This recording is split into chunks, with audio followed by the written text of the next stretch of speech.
কালকে যে মাছগুলো ধরা হয়েছিল সেগুলো আজকে রান্না হচ্ছে। কালকে তো ওখান থেকে মাছ কেটে ধুয়ে নিয়ে এসেছে, তো আজকে দুপুরে মাছের ঝোল হবে। এটা হবে পেঁপে আলু দিয়ে, আর আমি করব মাছের ঝোলটা। জ্যান্ত মাছ খেতে সত্যিই খুবই ভালো লাগে। আর যদি সেটা আরও সঙ্গে সঙ্গেই মানে পুকুর থেকে ধুয়ে ধরে এনে কেটে একটা ঝাল খাওয়া হয়, তো সেটা আরও বেশি টেস্টি লাগে। যেহেতু কালকে রাত্রে আমাদের হয়ে গেছিলো, তো কালকে রাতে তো আর খাওয়া হয়নি, আজকে খাওয়া হচ্ছে। তো আমি এখানে আলু পেঁপে দিয়ে মাছের ঝোলটা করছি, আর রাতের জন্য করব চিকেন মহারানি। তো সেটা আমি এখনই বানিয়ে রাখবো। আজকে হচ্ছে সোমবার, দিদির বাড়িতে আমাদের হয়ে গেল আজকে 3 থেকে 4 দিন। তো আমি এখন চিকেন মহারানিটা বানাচ্ছি, যদিও অনেক কিছু আমি পেলাম না, তাই আমার মনের মতন ঠিক হলো না। আর দিদির বাড়িটা যেহেতু রাস্তার পাশে, ভিডিও এডিট করছি আমি একদম ছাদের ওপর বসে। আর এত গাড়ির আওয়াজ আসছে যে একটু নয়েজ তো হচ্ছেই, তারপরে গাড়ির আওয়াজগুলোও আসছে। আর এটা করছি কি যেন একটা শাক, ব্রাহ্মী শাক করছিলাম আমি এটা। তো দুপুরে এই রান্না হয়েছে, আরও দিদি ডাল টাল কী রান্না করে রেখেছি সকালবেলা। তো ঘুম থেকে উঠে অনেক কাজ বাজ করে রান্না বান্না করেছে, আর আমি এই রান্নাগুলো দুপুরবেলা করলাম। তারপরে এখন হচ্ছে সন্ধ্যা, এখন হবে চিকেন ললিপপ আর চিকেন স্যাটে। তো এইগুলো আমি দুপুরে ম্যারিনেট করে রেখেছিলাম, এখন বানাচ্ছে হচ্ছে শেখর। আমাদের যে মেন কাজের জন্য এখানে আসা, সেটা হচ্ছে মানে বড় ননদ যে মানে দিদির যে দিদি, তো ওই দিদির ছোট একটা বেবি হয়েছে। বেবিটাকে মানে মেয়ে হয়েছে, মেয়ের হচ্ছে অন্নপ্রাশন। অন্নপ্রাশন বলতে খুব একটা বড় করে অনুষ্ঠান হচ্ছে না, জাস্ট মামা খাওয়াবে, তো সেটাই আর কি হবে। তো ওই জন্য শেখর ওকে খাওয়াবে। তো ওই জন্য আমাদের কালকে যাওয়ার কথা ছিল, বুধবারে খাওয়াবে। তো আজকে সোমবার, তো দিদিরা বলে আজকে রাত্রেই যেতে, যেহেতু বুধবারে ওদের সত্যনারায়ণ পুজো হবে বাড়িতে। ওই সত্যনারায়ণ পুজো দিয়ে আর কি বাচ্চাটাকে খাওয়ানো হবে, সেদিন কোন নিরামিষ হবে, তাই আজকে আমাদেরকে যেতে বলছে। কালকে আমিষ টামিষ খাওয়া হবে এই জন্য। তো চলো আমরা আজকে যাব। আর এদিকে তো আমাদের প্ল্যান ছিল অন্যরকম, তো এটা ওটা আমরা বানিয়ে নিয়েছি। তো এগুলো খাওয়া দাওয়া করে আমরা যাব। আর এই হচ্ছে চিকেন মহারানি। এখন আমরা সবাই একমুট করে একটু ভাত খেয়ে নিচ্ছি, খেয়ে আমরা রাতে খাবার খেয়ে এখান থেকে বেরোবো ওই 10টার দিকে। এখান থেকে আবার অনেকটাই রাস্তা, মানে বড়দের বাড়ি। আমরা তো এখন আছি বালুরঘাটে, আর বালুরঘাট থেকে যাব গঙ্গারামপুরে, মানে বড় ননদের বাড়িতে।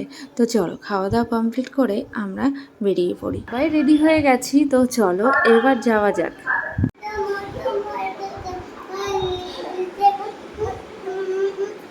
কতগুলো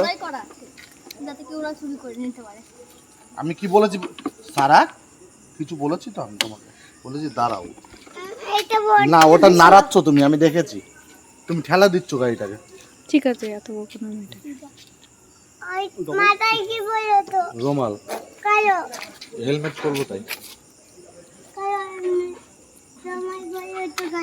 এখন তো অনেকটাই রাত, আর যেতে তো আমাদের অনেকটাই টাইম লাগবে, প্রায় 1 ঘন্টা।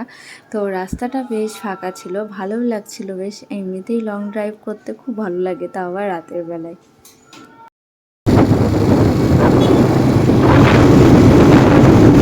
আমরা চলে এসেছি গঙ্গারামপুরে, আর এই হচ্ছে দিদির বাড়ির রাস্তা। আমরা ঢুকে গেছি এই জাস্ট হাই রোড থেকে অল্প একটু ভিতরে। হ্যাঁ, বাচ্চারা না, বাচ্চাদের চেনে মেয়েকে।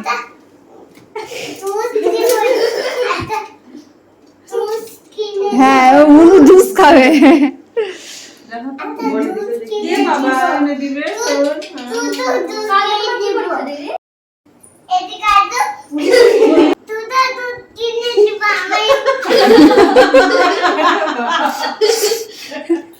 দুটো জুস কিনে হাসছে হাসছে এবার।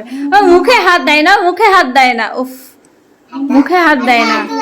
ও মার কাছে চলে একটু চিনুক তোমাকে, চিনুক।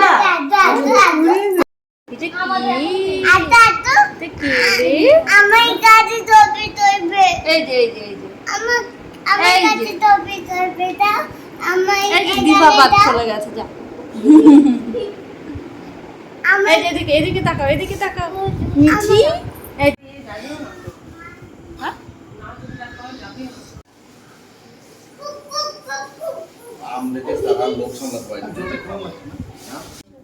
তুমি এখানে শোয়াই দাও, আমি মাথাটা শুতাবো। আর চিৎকার করছে।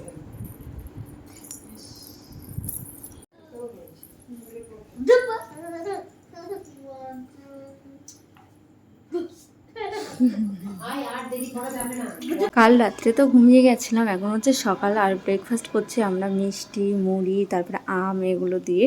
আর দিদি ডিউটি যাবে, অ্যাকচুয়ালি দিদি হচ্ছে পুলিশ, তো দিদির তো ডিউটি বুঝতেই পারছো, তো কিছু করার নেই। আজকে দিনটা একটা দিন ম্যানেজ পেয়েছে। আর দিদি মানে বাচ্চা হচ্ছে ছুটিটা সেটা এতদিন ছিল, আর এমন সময় দিদিকে জয়েন করতে হলো, কিছু করার নেই। তো দিদির জয়েন্টের কথা ছিল অনেক দিন পরে, তো আর একটু তাড়াতাড়ি হয়ে গেছে। তো ওদিকে দিদি তাড়াতাড়ি করে খেয়ে দিয়ে ডিউটি চলে গেল রান্নাবান্না করে আবার। আর এদিকে দিদিরা জামা কিনেছে বনির জন্য, সারার জন্য, তারপর জিজুর জন্য পাঞ্জাবি, শেখরের জন্য পাঞ্জাবি। তো এইগুলোই পরে দেখা হচ্ছিলো যে ঠিকঠাক আছে নাকি। সারার জামাটা ঠিকঠাক আছে, বনির জামাটা শর্ট হয়ে গেছে। আসলে বনি এতটা লম্বা হয়ে গেছে সত্যিই আইডিয়ার বাইরে। আমিও যদি কিনতে যেতাম তাহলে আমারও ছোটোই হয়ে যেত, এতটা লম্বা হয়ে গেছে। সারারটা একদম পারফেক্ট হয়েছে, আর ড্রেসটা সত্যিই খুব সুন্দর হয়েছে। তো দিদি একটু পরিয়ে দিচ্ছে, আর ওকে বলছে ড্রেসটা ভালো না সারা, পচা, একদমই বাজে গন্ধ বেরোচ্ছে। তো ও বলছে না ড্রেসটা খুব সুন্দর। নতুন ড্রেস দেখলে কিছু কি আর বোঝে। আর এই যে সারা যে ড্রেসটা দেখাচ্ছে এটা আমরা মিঠির জন্য নিয়ে এসেছি, মানে দিদির এই ছোট্ট মেয়েটার জন্য। তো ওর নাম হচ্ছে মিঠি। এটা কালকে পরে ওকে ভাত খাওয়ানো হবে। আর এই গিফটগুলো আমরা নিয়ে এসেছি, তো সেইভাবে দেখানো হয়নি। তো এইটা না, এইটা ছিলই ঘরে। আর এই হচ্ছে পাঞ্জাবি মানে দুটো পাঞ্জাবি একই নিয়ে এসছে, একটা শেখরের একটা জিজুর। তো ওরা দুজন পছন্দ করে নিল, দুজন কে কোনটা কালার নেবে। দুটো পাঞ্জাবি বেশ কালার সুন্দর হয়েছে। কেন থামছিস কেন? এইটা এই বিষয় দিল একজন। আর নাম ওই যে পিমনি কিনে দিয়েছে, ওই বড় পিমনি। চলো গিয়ে থ্যাংক ইউ বলে আসো। চলো চলো চলো চলো চলো, পিমনিকে বলে আসো, যাও থ্যাংক ইউ বলে আসো। চলো দাঁড়াও, করো না, আস্তে আস্তে বলো।